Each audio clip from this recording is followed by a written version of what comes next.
Here is the outline of this topic: concept of energy bands, concept of energy gap, forbidden energy gap, how it occurs, why it is important, forbidden gap in conductors, insulators, and semiconductors. First of all, we will discuss what is energy band. A continuous range of energies is available to the electrons is a band. Electrons के पास energies की एक continuous range होती है, यानी different energies की values होती हैं, उसे हम बैंड कहते हैं उस रेंज को. Second point is when large number of atoms are brought together as in a crystal.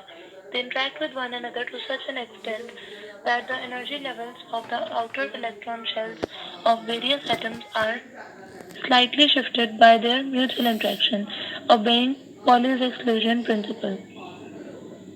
जब क्रिस्टल में एटम्स को करीब लाया जाता है तो उनके बीच में एक फोर्स होती है जिसकी वजह से म्यूचुअल इंट्रैक्शन होती है, जिसकी वजह से जो एनर्जी लेवल्स हैं आउटर इलेक्ट्रॉन शेल्स के डिफरेंट एटम्स के वो शिफ्ट हो जाते हैं, एनर्जी लेवल्स शिफ्ट हो जाते हैं through a principle that is called Pauli's exclusion principle. Pauli's exclusion principle क्या है? No two identical electrons can have same quantum state. At a time दो इलेक्ट्रॉन्स जो सेम इलेक्ट्रॉन्स हैं उनका सेम क्वांटम स्टेट नहीं हो सकता.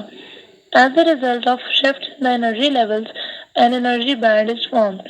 एनर्जी लेवल्स की शिफ्ट की वजह से एनर्जी बैंड बनता है. Third point is an energy band consist of large number of energy levels very close together. के एनर्जी बैंड में बहुत ज़्यादा एनर्जी लेवल्स होते हैं जो कि बहुत क्लोज क्लोज यानी डिफरेंट वैल्यूज होती हैं जो बहुत क्लोज होती हैं एक दूसरे के. लार्ज नंबर का इस तरह से हम अंदाज़ा लगा सकते हैं कि जितने एनर्जी लेवल्स होते हैं उतने ही नंबर ऑफ एटम्स होते हैं क्रिस्टल में. Types of energy bands. There are two distinct energy bands in which electrons could exist. हमारे पास दो एनर्जी बैंड होते हैं जिसमें इलेक्ट्रॉन्स एग्जिस्ट कर सकते हैं. That are valence band and conduction band. Valence band. The electrons in the outermost shell of an atom are called valence electrons. किसी भी एटम के आउटरमोस्ट जो शेल लास्ट शेल होता है उसके इलेक्ट्रॉन्स को हम वैलेंस इलेक्ट्रॉन्स कहते हैं. Therefore energy band occupied by valence electron is called valence band. तो जो energy band valence electrons occupy करते हैं उसे हम वैलेंस बैंड कहते हैं. Second point is valence band is the highest occupied band in the crystal. तो question ये होता है कि हाईएस्ट ऑक्यूपाइड बैंड क्यों है ये? क्योंकि सबसे ज़्यादा जो रेंज ऑफ एनर्जी है, सब हाईएस्ट रेंज ऑफ एनर्जी वो वैलेंस इलेक्ट्रॉन्स के पास होती है, इसलिए. Third point is it may be इधर कम्प्लीटली फिल्ड और partially filled with electron but never be empty. ये या तो कम्प्लीटली फिल्ड होगा या पार्शली फिल्ड होगा, एम्प्टी कभी भी नहीं होगा. जैसा कि वैलेंस इलेक्ट्रॉन यानी आउटर मोस्ट शेल है तो वो कभी भी एम्प्टी नहीं होता, वो या तो पार्शली फिल्ड होता है या कंप्लीटली फिल्ड होता है. Conduction band. The energy band next to the valence band is called conduction band. Valence band के साथ जो एनर्जी बैंड है उसे हम कंडक्शन बैंड कहते हैं. The next point is the conduction band में बी एम्प्टी और पार्शली फिल्ड. कंडक्शन बैंड या तो एम्प्टी होगा या इलेक्ट्रॉन से पार्शली फिल्ड होगा. Third point is the electrons in this band can drift freely in the material and are the free electrons responsible for the conduction. इस band में जो electrons हैं वो फ्रीली मूव कर सकते हैं मटेरियल में और ये फ्री इलेक्ट्रॉन्स होते हैं जिनकी वजह से कंडक्शन पॉसिबल होती है. जैसा कि हमें बैंड के नाम से पता चल रहा है कंडक्शन बैंड, इसी की वजह से ये बैंड ही रिस्पॉन्सिबल है जिसमें फ्री इलेक्ट्रॉन्स होते हैं, उसकी वजह से कंडक्शन होती है. Fourth point is the electrons में be easily moved around by application of small amount of energy. जो इलेक्ट्रॉन्स हैं उनको हम इजीली मूव करवा सकते हैं by applying very small amount of energy. Forbidden energy gap or forbidden band. The energy bands are separated by gaps in which there are no available energy levels. Such energy gaps are called forbidden bands.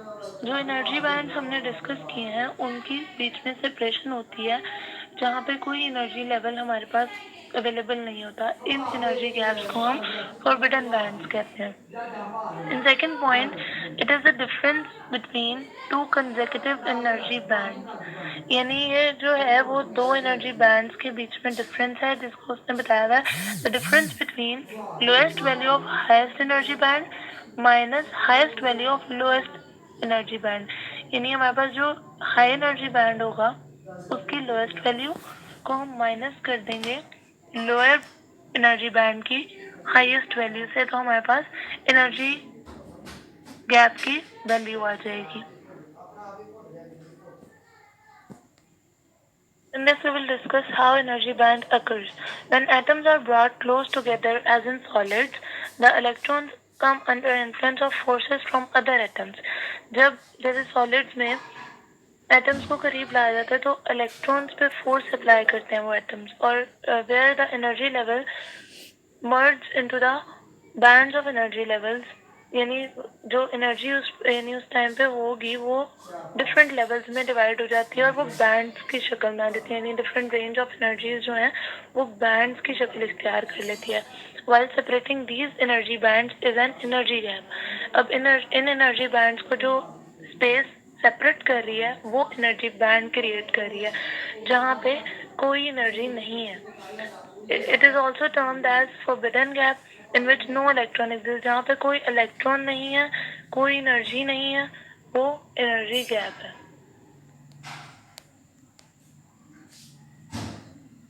Here we will discuss about importance of band gap. Band gap is basically a factor used for determining the conductivity of any metal.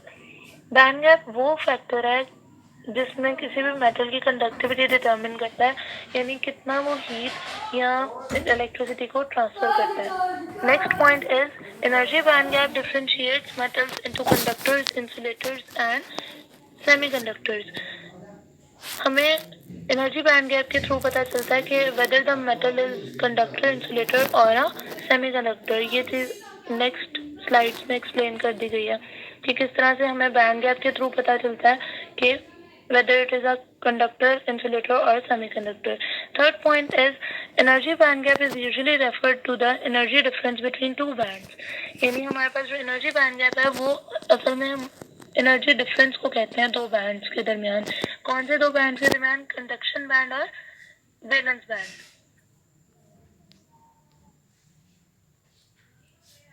Forbidden gap in conductors. In conductors there is no forbidden gap and valence band and conduction band overlap. Conductors में forbidden gap नहीं होता और जो दोनों band हैं valence band और conduction band वो overlap कर जाते हैं। जैसा कि आप पिक्चर से देख सकते हैं कि कंडक्टर्स में दोनों बैंड ओवरलैप कर रहे हैं, बीच में कोई गैप नहीं है इन दोनों के।